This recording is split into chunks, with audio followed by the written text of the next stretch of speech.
Tonight we have Zephan Blacksburg. We have JMU alumni. He received his bachelor's degree from James Madison University. Was also an operations supervisor under Bob Golson himself. So super cool there. So tonight he's going to talk to us about 12 life lessons for that health, wealth, and happiness. And I'm just talking to him just now. It's going to be a good one. So I hope you all are ready. So yeah, at this point, I'm going to pass it on over to Zephan, and we're going to welcome him with some virtual claps. Awesome. Thanks so much, everyone, for being here. I know that there are plenty of things that you could be doing at 5 o'clock on a Wednesday night. Maybe not right now because of COVID and everything going on, but I really just appreciate you all giving me your time and having an hour out of your evening. And I'm just really excited to be here. So I'm going to jump right into the presentation. I've got a PowerPoint. Feel free to write down any questions that you guys have, and then I'll spend some time with you at the very end of this to answer any questions, just to kind of chat, hang around. And if you want to learn more about some of the things I've done, I'd love to hear a little bit from you guys about what you're doing, and we'll just take it from there. So I'm going to jump right into this PowerPoint. I'm calling this this presentation won't change your life. And the reason why I'm doing this is because I actually recently just published a book called This Book Won't Change Your Life. And it really it's about how this is up to you. Everything that you do from here moving forward, it truly is up to you to make a difference in your life. And so I looked at the last 10 years since I graduated in fall of 2010 and picked out kind of 12 lessons that stuck out to me for living a life of health, wealth, and happiness. And so I'm going to just jump right in. And if you guys have questions, we'll get to those in a little bit. So the first thing here is owning your story is the bravest thing that you will ever do. And that was a quote from Brene Brown. She's a famous speaker and author. And I really think that she said it best. So if you would allow me to share just a little bit of my story here for just a little bit. So it really all started here at JMU back in 2007. This is my original Mappy. I don't know if they even give those out anymore, if you guys still get those, but this was my orientation Mappy and one of my original Jack cards. I lost the original, so I'm kind of disappointed I don't have that one, but I still have the one that I got as a replacement. But I'd like to think that the whole saying, motivating Madison into motion, I think Madison really motivated me into motion, and that really, you'll see that play out over the course of the rest of this presentation and really the last 10 years of my life. So it all started in just before 2007 when I went to college. I originally didn't think that I was going to wind up at JMU. I originally thought that I wanted to be a culinary artist. I wanted to go to culinary school, learn how to cook amazing food. And I remember going and touring colleges with my parents. And when I first got to the first school, which was Culinary Institute of America, they butter you up. They cook this really, really good food, and they give you this amazing lunch before they even take you on the tour. And while we were on the tour, we got to the very first classroom, and you could see a cooking class going on. For some reason, I just raised my hand and asked the guy, are they required to wear the white hats and the white coats to every class? And he said, yeah, absolutely. Every single class, it is a required uniform. And being kind of the rebel that I was, I turned to my mom and I said, we can leave now. This just isn't for me. I don't really fit that mold. And so ultimately I pursued a career in video production, and JMU just seemed to be the best possible fit for me. So as I got into JMU freshman year, fall of 2007, I was really looking for a job, and I started out actually working as a photographer for a little bit for The Breeze. And as I moved along there, I realized that I could be doing some really cool things, some bigger projects, and I found that there was an opening at UREC for this position called a marketing assistant, where basically we did a bunch of graphic design work. And back in the old UREC, prior to the building that you guys have inherited now, which is absolutely gorgeous, our marketing office really was just kind of like a closet in the upper backside of the building. And I don't know where it is these days, but it was a very small closet that fit like 2 or 3 people. But it was a fantastic job. I got to work with Aaron Combs, so if you all know who that is, he's still there. Aaron and I worked on intramural sports, and I remember creating a lot of graphics for the intramural sports, designing a T-shirt for the teams, and we had a really great time doing a lot of that work. And one day, someone approached the closet, and just kind of came up to me and said, "Hey, you would be fantastic for this position called operations supervisor." And the funny thing was, we were so sheltered away from everybody else that I had no clue what this position was. I didn't even know it existed because we were just kind of our own unit. And they said, "Look, you would have the keys to the building. You unlock it in the morning, close it up at night. You're kind of the supervisor on charge." And I love the idea of having that responsibility. I also felt like it would give me a really great chance to have something that looked good on my resume, so that when I did get out of school, I had something to really show for it. And so you can see here, these are actually two of the pictures up on screen of my time as an op soup from 2009 to 2010, and then also for the fall semester of the 2010 to 2011 year. And I graduated in winter of 2010, so unfortunately I didn't get to stay for a full second year, and I really do miss it quite a lot. So I did my best to stay in touch with UREC, with Bob, my supervisor, with a lot of the other people that worked there, and I was very fortunate to be asked to be one of the 96ers and to donate money and to give back to UREC to make sure that somebody who really deserved it got the help that they needed. And so it was really cool to kind of come back to get to tour UREC and see what it looks like, how it's evolved over the years. And needless to say, UREC was just such a large part of my life. In fact, I went to the JMU football championship game in Frisco, Texas, just this past season. And the first thing I did when I got to the tailgate parking lot, it's snowing, it's like 35 degrees outside, and I went and I found all the UREC people and hung out with them, and it was just a fantastic reunion. So if I could say anything else about UREC and how they changed my life, I think you'll see some of it here, but UREC really did make a big difference for me, and so I'm really proud of everything that I accomplished there and what that led to ultimately. So as I left UREC, graduated fall 2010, brand new grad, not really knowing a whole lot about the world. I just went in and applied for a job on a Craigslist listing. It was really on a whim. And I didn't know much about this company, but it was called Glazer Kennedy Insider Circle. And what I discovered was, based here in Towson, Maryland, really close to home for me, was they were one of the largest information marketing firms in the entire world. At the time, they had a list of over 400,000 businesses that they had worked with to teach them marketing, to teach them how to grow their business. And so I applied on a whim, Craigslist ad, got a call the next day. And they said, "Come on in, we're going to give you an interview." And it was a really, really unique experience for me. They had a company that was selling courses and running conferences and consulting business owners. And they basically gifted me a video studio in the basement of their building and said, "We want you to run with this and really do something amazing for us." And at the time, this is 2010, so the world of YouTubers and vloggers, like vlogging wasn't really a term at that time. It just didn't exist. People who were running shows on YouTube, it just wasn't happening. And so we were really at the forefront of this by building the studio into the basement of the building. And over the course of, I think it was less than 278 days, we actually built $1 million revenue stream for the company just by creating a weekly web TV show on YouTube. And it's still out there if you feel like looking it up. It probably looks terrible because it's 10 years old, but it was called No BS Live TV. It was a weekly show hosted on YouTube with the owner of the company and a really world-renowned marketer and copywriter. And it was just a fantastic experience. But after working there for about a little over a year, I think a year and a half, the company was sold in 2012. And so ultimately when they were sold, I actually lost my job.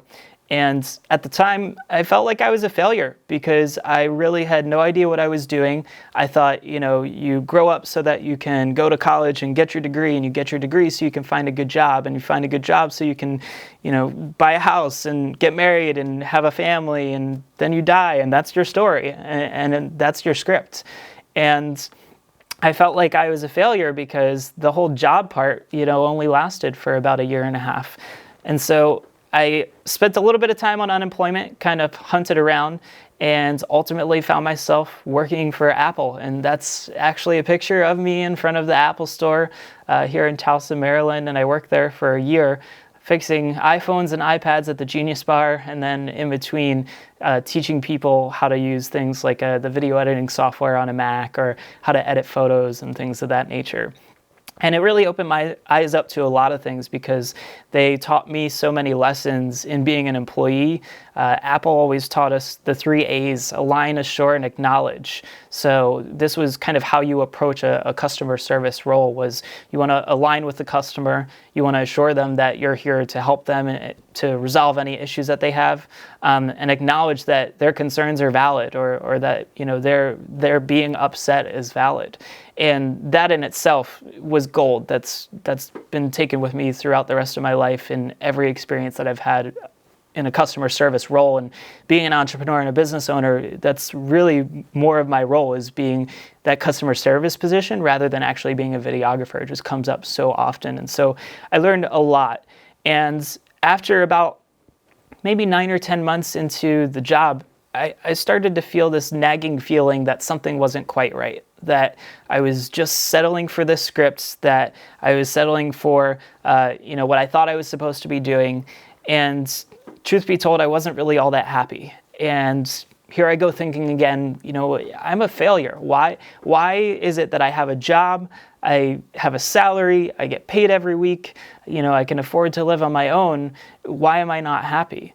And so I'm going to tell you a little bit about what happened after that. And basically one day we're in the Apple store, and a gentleman who was kind of off in the corner, he actually knew me from the first company I worked at out of school. He was a very successful real estate investor. He actually runs the largest real estate investing school on the East Coast. And he's just in kind of looking at the iPads in the corner. Typical day, I'm here holding an iPad, checking people in for their appointments, and a woman comes up to me just screaming, yelling, angry. It's the end of the world. It's all my fault. I don't even know what happened, right? And this is unfortunately a typical day. When you work at the Apple store in a customer service role, people don't come to you and say, I love my iPhone, I just wanted to come here to tell you that, right? Like they come because something is broken, and clearly it's your fault, it's never their fault. And they're very upset and they want that resolved quickly. And so he perks up, and I kind of see him out of the corner of my eye as I'm tuning this woman out she's just letting it all go. And I'm embarrassed, because at this point, I realize that he knows who I am. He can see me. He knows it's me. He remembers that I was a videographer from this company that I worked for prior. Why am I here settling working for the Apple store? So after we get this woman taken care of, he actually comes up to me and says, what was that all about? And I said, look, this is my job. And he said, I've seen you create videos. What are you doing here? You're way better than this. You could be making so much more money, and you could be so much happier. And I can tell you're not happy. And I said, you're right. And he said, when do you get off of work? I'm off at 5, 6, whatever time. He said, okay, I'll be back. Meet me at that steakhouse down at the corner of the mall, and we'll get dinner. And I said, okay. And I got off of work. I'm running because I'm late, and trying to change out of my Apple store shirt, trying to make myself look semi-okay, because I'm going into a fancier steakhouse, and I was not prepared at all. I don't even know, if he's paying for dinner, if I need to pay. Like, this is not a typical place I could afford on the salary that I had at the time. And I got there, and he basically said, you're going to quit your job tomorrow. Like, what? He's like, yeah, you're going to quit your job tomorrow, and I'm going to show you how. And I'm going to explain more of that conversation a little bit here, and how that ties into some of the lessons. But basically, I decided to up and quit. And so after 1 year, I quit working at the Apple store, and I created ZMB Media. And the cool part about ZMB Media was that, it is just my initials and the word media after it. But when I was in my SMAD 200 level classes learning about web design and Photoshop and creating logos, I had actually bought the website zmbmedia.com, because we had a project where we had to create our portfolio website, and I wanted to be different. Everybody was just using their names, and I thought, well, I'll brand myself. And so it was really cool that I had that website name already. And ZMB Media was born in May, so actually right about this time of 2013. And at the time, because I didn't really know what I was doing, I was also applying to other jobs, wasn't sure where I was going to go. And I even passed up on an opportunity to work at Facebook. And it was simply because, they wanted me to move out to California and basically give up my life and everything that I had. And I realized that, the whole reason why I quit my job was because I wanted to have certain freedoms. And, I wasn't going to gain those freedoms back simply by moving across the country, changing my landscape, and taking on a different job. So I knew that by closing one door, I really had opened 10 other doors. And so just to show you a quick timeline of where that's taken me so far. So in 2013, quit the full-time job at Apple to start ZMB Media. And that's actually, I know it's a tiny photo, but that's in my kitchen. I converted it into a live streaming green screen studio, moved everything out of the way. And that was one of my first projects was, convincing a high-level corporate client that they could just come to my house and we'll just do a professional live stream. And in 2014, I got burnt out. I had been working in my business for about a year and a half. I had hired a business coach using $10,000 of money that I didn't have. And fortunately, it worked. It did pay off, and I found a lot of success. But the problem was I had hit a certain peak. I had set certain goals for myself, and because I had reached those goals, I kind of hit a ceiling. And I felt like I was stuck again because I just got right back to this point of, okay, what do I do now? Like, I thought this was what I wanted, and then I got there and then realized that it wasn't enough. So I actually decided to take time off from my business. I put it completely on hold against my very Jewish mother's concerns to travel the country.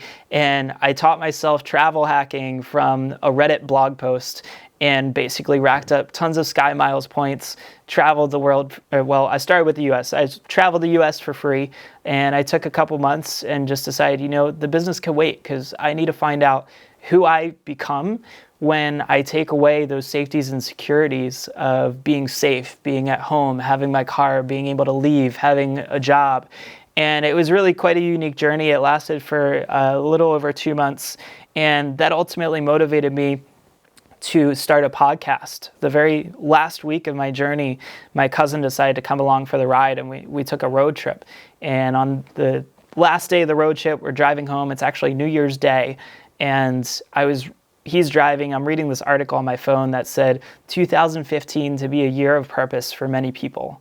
And it just kind of sparks this idea, like, that's it, year of purpose. That's exactly what I've been looking for.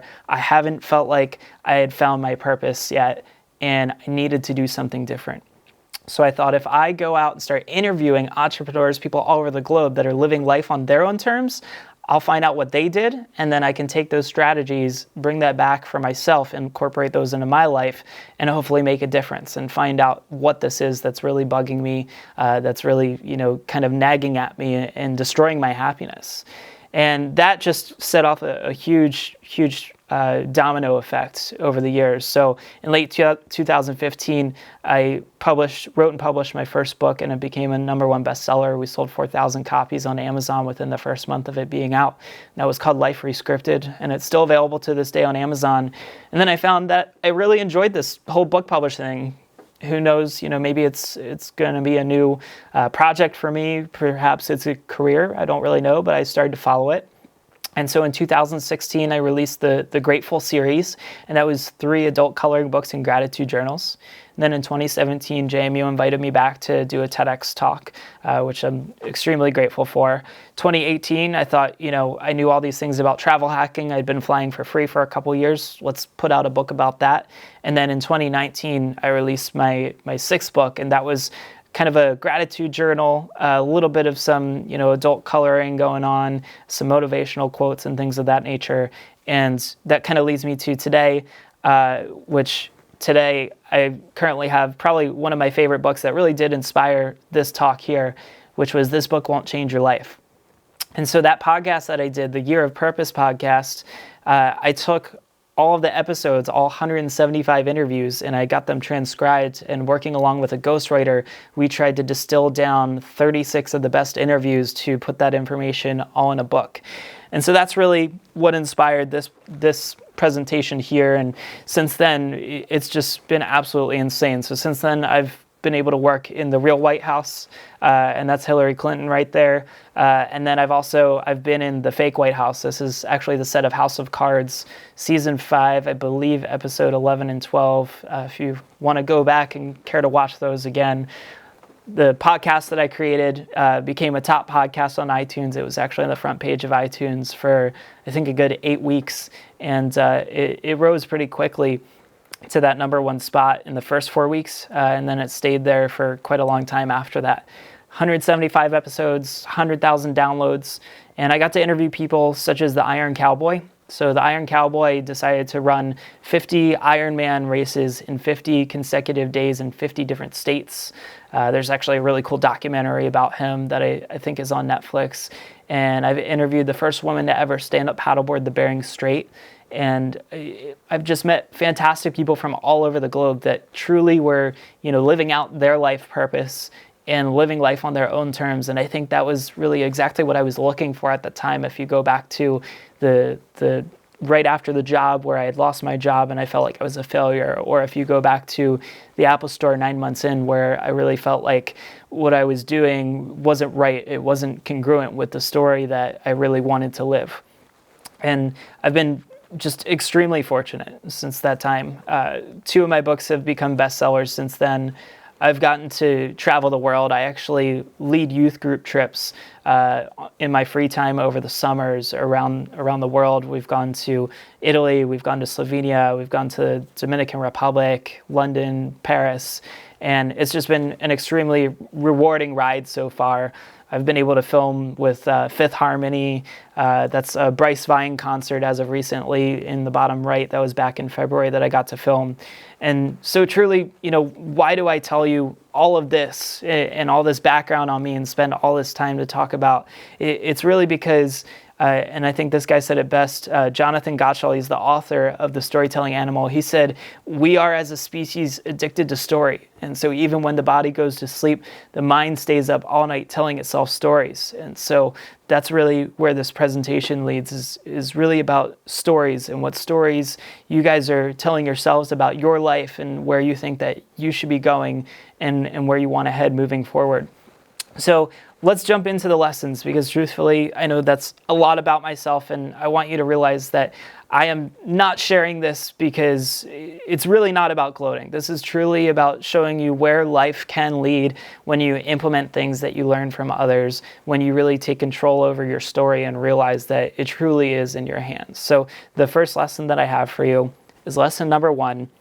You already have all of the answers. Your awareness is just simply too narrow right now. So this is you. It might not look like you, but just imagine yourself and this being your circle of awareness. See, right now you're aware of all sorts of different things about your life. You're aware of where you are financially. You're aware of where your job sits. You're aware of where your relationships are, your friendships are. You're aware of quite a few things right now. And this circle of awareness is comprised of all of those things. But a lot of people don't realize that this circle has the ability to expand. So if you remember back to that story of the day I decided to quit my job working at the Apple Store, there was a gentleman that invited me to come out to the steakhouse, and I ran down there as quick as I could, and I wasn't really sure what to expect. Well, this particular story starts with a simple bar napkin, a steak, and a beer. So I get to dinner, and as we had ordered, I'm kind of hesitant. I don't know how much this place costs. I'm just like ordering a salad, and he's like, look, it's on me. Get yourself a steak. He said, when you make as much money as I do, you can come take me out to dinner. And that kind of set the tone for the rest of this entire night. So he asked the waiter for just a bar napkin, one of those small ones that you would put a drink on. And he pulls this fancy pen out of his pocket, another symbol of like, am I ever going to be able to afford a pen that looks like that? And he says, look, draw a ladder on this with 10 steps on it. So I did, and I said, okay, what is this all about? And he said, I'm going to show you a strategy that not only is going to dictate how you're going to quit your job, how you're going to start a business, but it's going to dictate how the rest of your life is going to go. And I'm really quite taken aback at this point because I have no idea what to expect and what I'm getting myself into here. So he says, how much do you make right now? And I said, I work at the Apple Store in retail. I make, and I'm just going to throw a number out there, roughly $35,000 a year. And he said, okay, throw $35,000 at the top of this ladder and put 0 at the bottom. And you've got those 10 steps in the middle. I said, okay, what's this all about? Where are we headed here? And he said, well, how do you replace that $35,000? What do you need to do if you were going to quit your job right now, start a business? How are you going to make $35,000? And at the time, remember that circle of awareness, I'm going to jump back a little bit. My circle of awareness was really, really small. So I had no idea what the answer to this question was. He said, okay, we're going to figure this out, right here on the spot. How do you make 35K? I said, I don't know. He said, okay, well, let's break this down further. Take that $35,000, pull out your phone, get your calculator up, divide it by 12 months. So I did. And if you do the math there, so $35,000 divided by 12 months, $2,916.66. He says, how do you make $2,916.66 in a month? And again, my answer is I have no clue. I don't know what you're getting at. If I knew, I wouldn't be here right now working a job. I would have a business. And he said, okay, hang on, bear with me. Let's do the math this way. Let's assume there's 52 weeks in the year, right? And you've got $35,000 that you need to make. So do the math, divide by 52. All right, how do you make $673.07 in a week? And I'm still kind of dumbfounded at this point because to me at the time, like that was a lot of money. That could have been a whole paycheck. And I really had no idea how I was going to make this. So he broke it down even further to say, okay, there's 365 days in a year. Now assume that you work 5 days per week and you take 2 sick or vacation weeks off out of the year. So you've got 50 weeks out of the year. Let's say you're working the 5 days per week. What's $35,000 divided by the 250 days that you would be working? And the answer was about $140. And he said, could you make $140 in a day? And at that point, that's where it started to click. I said, okay, I could probably make $140 in a day, whether it's mowing lawns or shoveling snow in the wintertime. I could find a way to make $140 in a day. And so what was happening was this. We took that 35K goal where I thought it was completely impossible, and we broke it down, and we started to realize that these 10 steps are actually figuring out how to create a $2,900 a month income, not how to create a $35,000 a year income. And what happened was my circle of awareness went from here to here, and it just got bigger. And so where this lesson kind of wraps up is that your mindset is everything. And if you ever look up the 4-minute mile, it was actually first achieved in 1954 by Roger Bannister. He ran a 4-minute mile. Up until this point in time, this was not possible. No one had ever accomplished this before. But since that happened, the record was shattered by another 17 seconds, all because somebody showed them that it was possible. It was possible. It was always possible, but nobody ever had that awareness to know that it was possible. So of course nobody's going to accomplish it because they didn't see somebody else do it yet, so they didn't think that they could. And so that's why mindset truly is everything. If you know how you're going to go about achieving this goal, whether it's the 35,000 or really any other goal for this matter, and you can break it down into those smaller pieces, you're going to make it possible for yourself, even if you thought that before it wasn't possible at all. So this kind of leads me to lesson number 2, which is this is your story to write. And this is all about how to live life on your own terms. And I spoke about this a little bit earlier, but a year and a half into my entrepreneurial journey, I found myself really lonely. I found myself completely depleted of motivation and energy. And I decided to sit down one day and just write out my current script.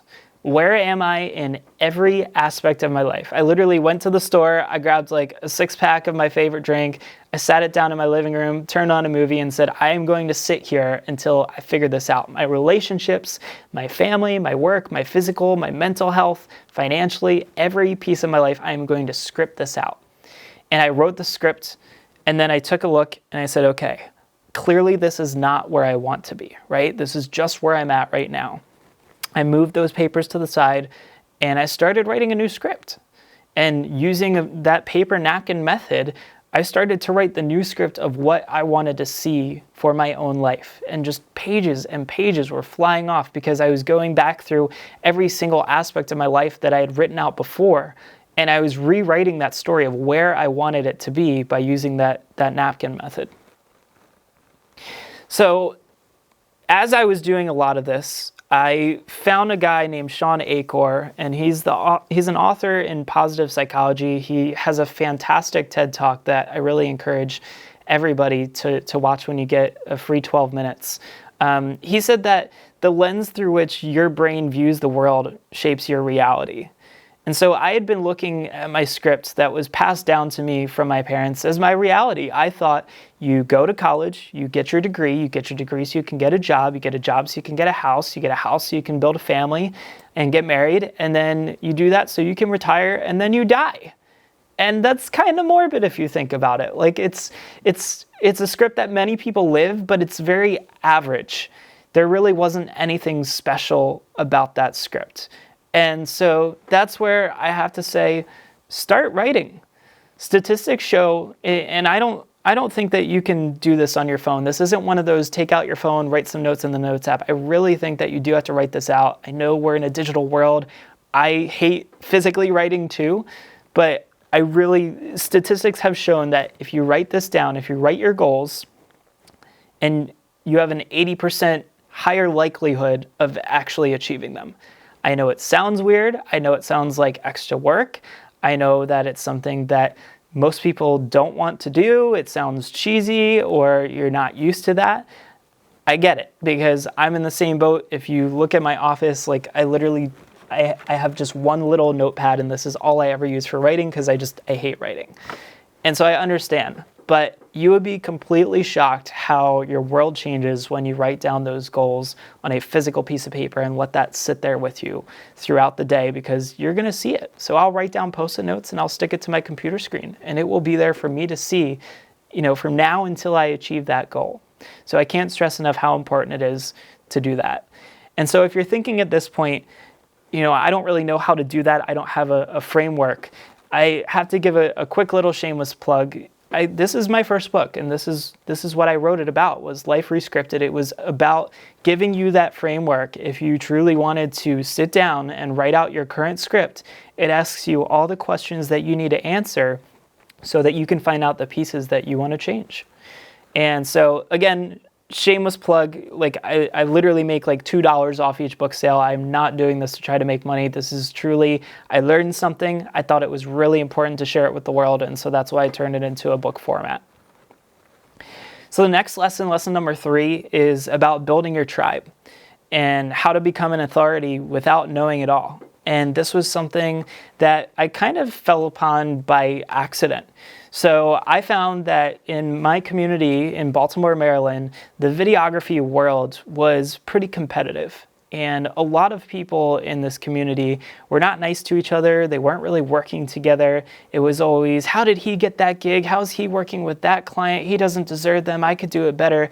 And I saw that there was this really, really toxic community of people that could all be helping each other, that could all be way more successful than they are, but they didn't have a tribe. They hadn't built anything. And so I decided to build that tribe myself. And so what we did was, it started with a kitchen table. I invited 3 or 4 guys in the community that I knew, that I trusted, that were really good at what they did. And I said, let's talk this out over some food. Let's talk shop. Let's learn about each other. Let's figure out where we can help each other out. And now today, that's actually evolved into an almost 5,000 member private Facebook group that we have. And we're actually turning it into an online directory of videographers worldwide that's going to serve videographers. And what I found was that videographers connect, and feel free if you want to look it up, it's on Facebook, it's a private group. It really brought people together to realize that we're stronger in numbers, and that even though there were plenty of people in this group that were way better than me at what they did, they were still looking to me as a mentor, as someone who brings people together and creates this community. And so what I say to you is that if you feel like you don't have a community, you can create one and become the leader of your own community. It takes time, it takes effort. This started probably 5 or 6 years ago, but you truly can be seen as that authority in your space, even without being, the all-knowing person that you think you would have to be in order to be a leader of a group. The next lesson number 4, and this is really the hardest lesson, is understanding that you can't bring everyone along for the ride. And I think that this was something that was really, really tough for me to keep in mind as I started this journey of quitting my job and going into my own personal development. I hired a biz coach, and my mom started to freak out, and I was starting to lose that connection with my mom because she didn't trust where I was headed. And when I was building my company, I found that, I would work some late nights. I would skip social events. Maybe I'm not going out on a Friday night. When I was writing a book, I'm spending this extra time on these projects that I'm not spending with friends. Same goes for the podcast and working 80-hour weeks. And so I think it's really important to remember that if you truly decide to go on the professional development area of your life, you need to remember that sometimes the people around you won't understand your journey. They won't understand why you're doing it, and they're not going to support you. And they don't need to. It's not for them. This is truly your journey to lead. And so one big lesson that I've learned as I've gone along is that you really are the sum of the 5 people that you spend the most time with. Maybe some of you have heard this before, but it really is about the people that you're spending the most time with, because they're going to rub off on you. They're going to teach you. And so for me personally, it wasn't about just saying, oh, I'm going to drop my high school friends and never talk to them again. It wasn't about getting rid of anybody. It was truly just about saying, I'm just going to spend a little less time with them and a little bit of more time with the people that are going to make a difference in my life. And that's really what I did. Lesson number 5, solve a real problem in the world. And so this is something that's probably more important now more than ever. This is about how the best ideas come from recessions, depressions, and major disasters. So if you look back to the 2008-2009 time during that recession, all of these companies, not all of these companies came out of that recession, but all of these companies in general came out of a recession. So WhatsApp, Venmo, Groupon, Instagram, Uber, all of those actually came out of that 2008-2009 recession. So during a time where there's very little money, the world economy has gone down the drain, these extremely successful businesses and ideas are being birthed. And actually, if you look further back, you'll find that actually IBM, GM, General Electric, Disney, HP, Hyatt, the hotels, Trader Joe's, FedEx, all of these companies were actually born out of a recession. And really the reason for that is that customers don't buy products. They buy solutions to problems.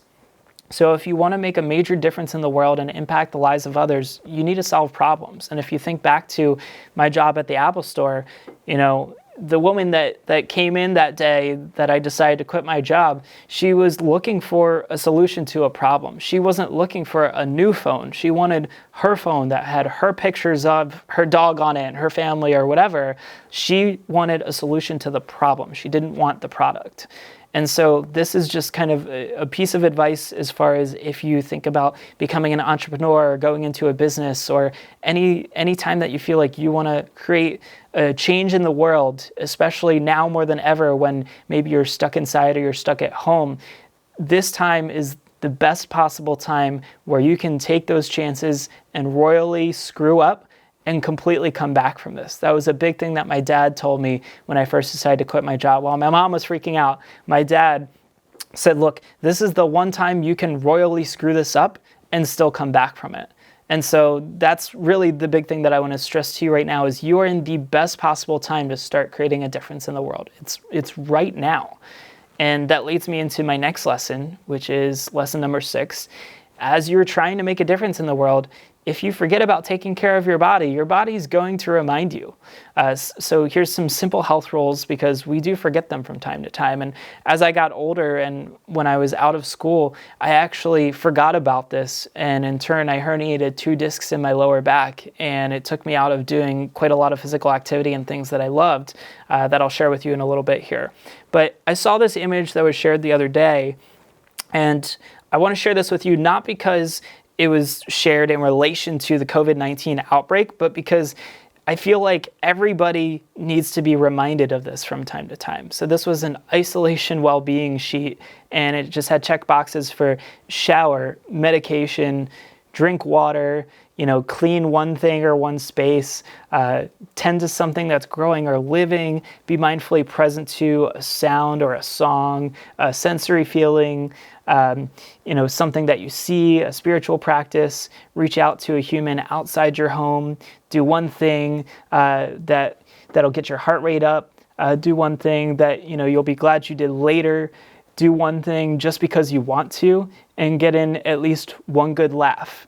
And I felt like this is a great recipe for success, not only right now during COVID, but just in general for any other day out of the week and any other circumstances.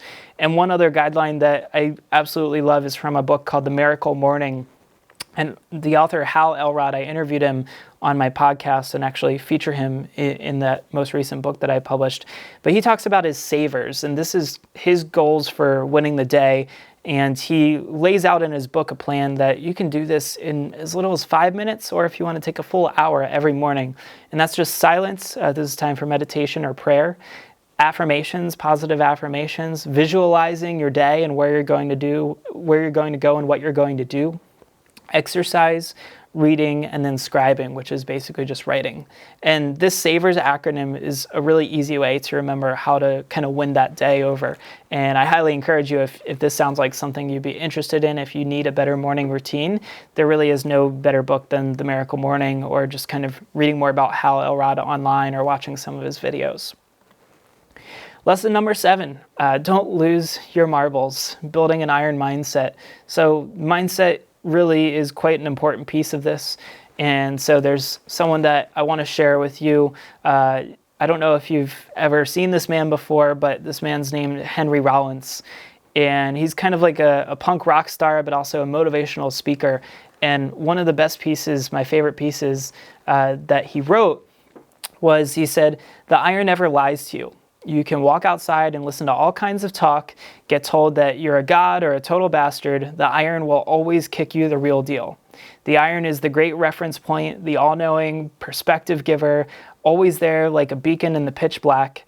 I have found the iron to be my greatest friend. It never freaks out on me, never runs. Friends may come and go, but 200 pounds is always 200 pounds." And Henry Rollins actually talks a little bit about how when he was younger, he had a teacher that really took him under his wing. And he went to the teacher and said, I want to toughen up. I want to toughen my mindset. And this was back in the days where teachers could hit students. So the teacher said, every time I see you in the hallway, I'm going to drop you on the spot with a punch to the gut. And when the day comes that I hit you in the stomach and you don't fall to the ground, then we're going to know that you've built up that iron mindset. And this isn't saying that you need to go to the gym. This isn't saying that you need to get punched in the hallway. But this is saying to find what gives you your strength, finding your iron. And for me, that was actually rowing when I got out of school. I had never really been all that athletic, which is kind of ironic having worked at UREC.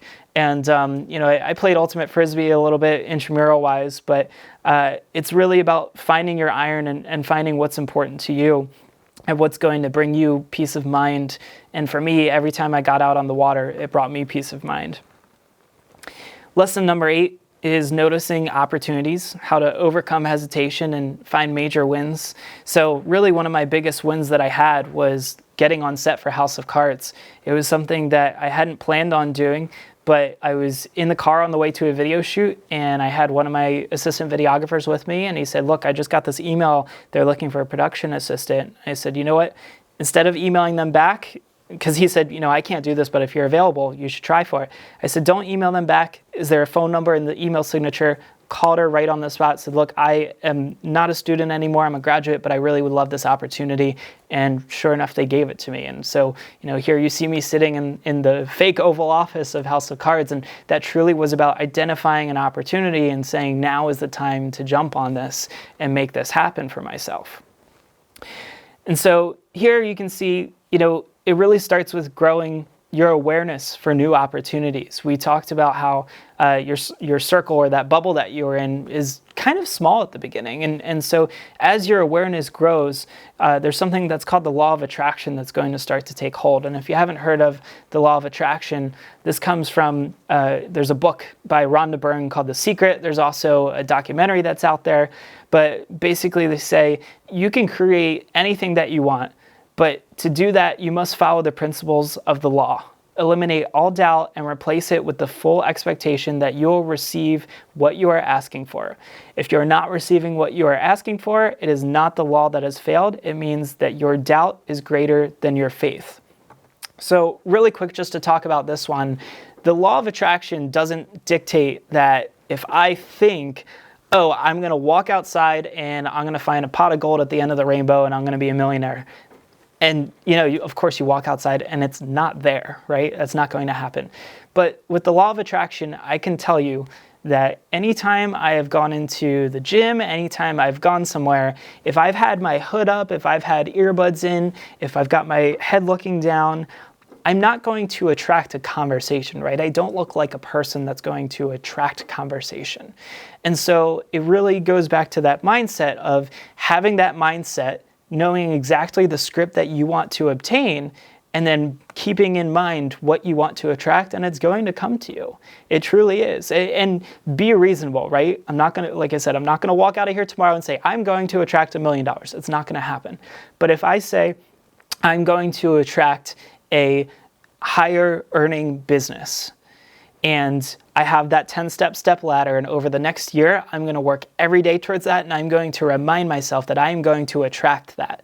Then sure enough, you'll probably look back 365 days later, and you'll see that you have attracted that because you set your mind on that script and that path. You broke down all the steps that you needed, and sure enough, you'd be very surprised about where you got. And that's kind of where I am right now with my own life. That's why I look back and realize that there's some pretty amazing things that have happened for me, and it truly was because I set my mind to it and said that that was what I wanted to attract.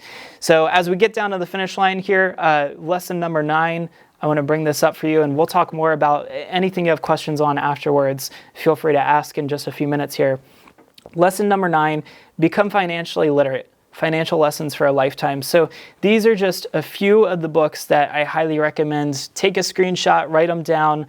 This is only 10 books out of the huge collection I have at home of books that I've read, but you're going to learn tons about financially preparing yourself for the future.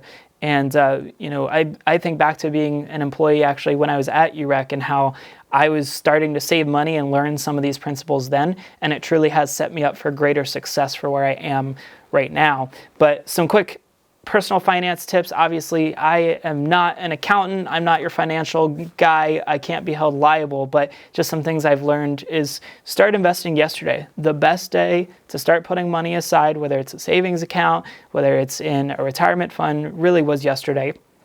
Don't try to time the market. Historically, over the last century, average stock market return is about 10%, so time truly is on your side. Diversify. So, when you get out of school, you can start opening up things like Roth IRA accounts. You can get high interest savings accounts. Vanguard target date funds are also a great option. Create a 6-month emergency savings. So, right now when all of this stuff hit us, my wife came to me and said, if I lose my job, what are we going to do? And I said, look, we've got a 6-month emergency savings for a reason. And so this is going to be here to make sure that we're taken care of and that we'll be okay through this. Give back when you can. So $5 here, $100 there. When you do it, you're going to feel really good about it. Buy stocks in companies that you trust. So companies that you use a lot. So if you only ever wear Under Armour clothing, maybe that's a company to consider. And companies that you see growing. And you can do that through Robinhood. It's totally free to invest in stocks. It's just the amount of money you put into them. And then live within your means. So, never keep a credit card balance. I always pay off my credit card every single month. Lesson number 10 is you're wrong. How being right is detrimental to your relationships. And I've got a funny little graphic I'm going to show here. So there's a line of people at the Comforting Lies booth, and there's nobody at the Unpleasant Truths booth. So we like being right. It's not sexy to be wrong. It doesn't feel good. So ask yourself in times of arguments, what if I'm actually wrong? What is the worst possible result of me being wrong? And I could go way further into this for like the next hour, but I just want to leave you with that. Understand anytime you wind up in an argument, in a predicament, just question yourself, what if I'm actually wrong? What is the downside to me just being wrong? And be okay with that and just sit with that for a little bit. Lesson number 11, and we've got 2 more left here. 11 is find your home, and this kind of goes back to finding your iron and finding that comfort zone. Understand the difference between your comfort zone versus your optimized zone. So for me, like I said, this is my comfort zone. It's typically by the water, which is funny. I didn't even notice until I put these pictures together. But being on the water, traveling, being on the road, opening up my eyes to new experiences. And real quick here, I'm just going to show you just a few seconds of what this looks like, and maybe you'll understand this a little bit better. So I'm going to play a video, not the whole thing, but just maybe 30 seconds so you can see what this does for the mindset.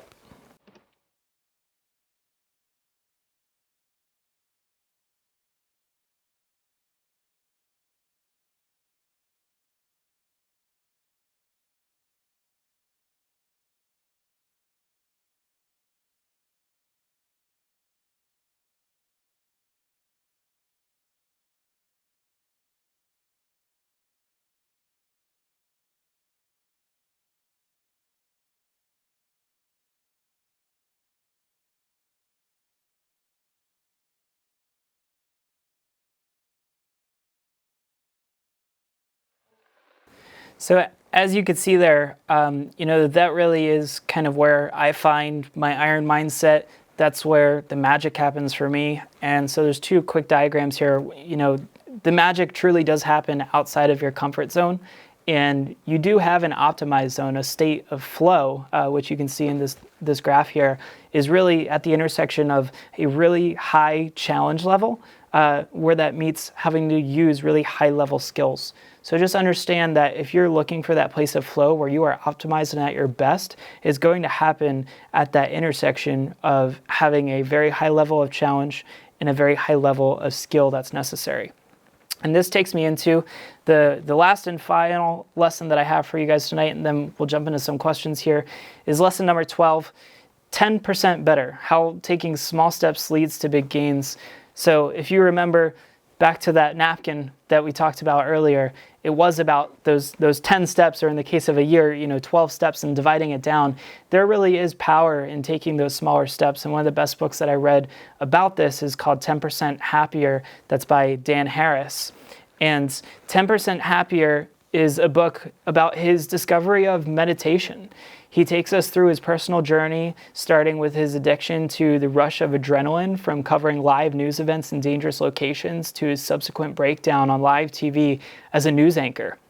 This prompted him to seek out the convenient solutions that various self-help gurus promised.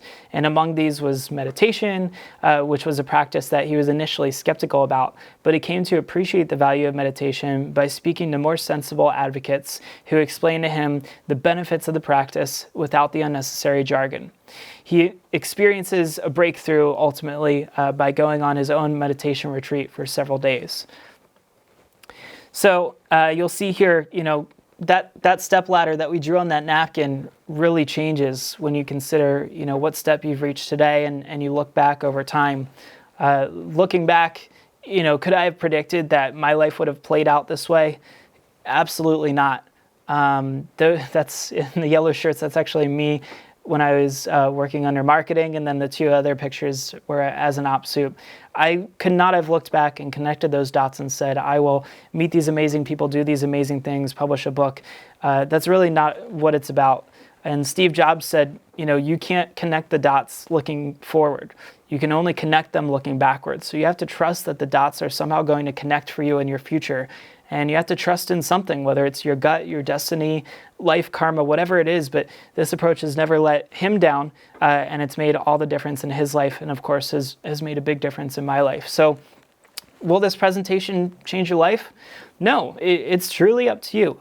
But it's a choice that you can make each and every single day when you wake up, every single morning.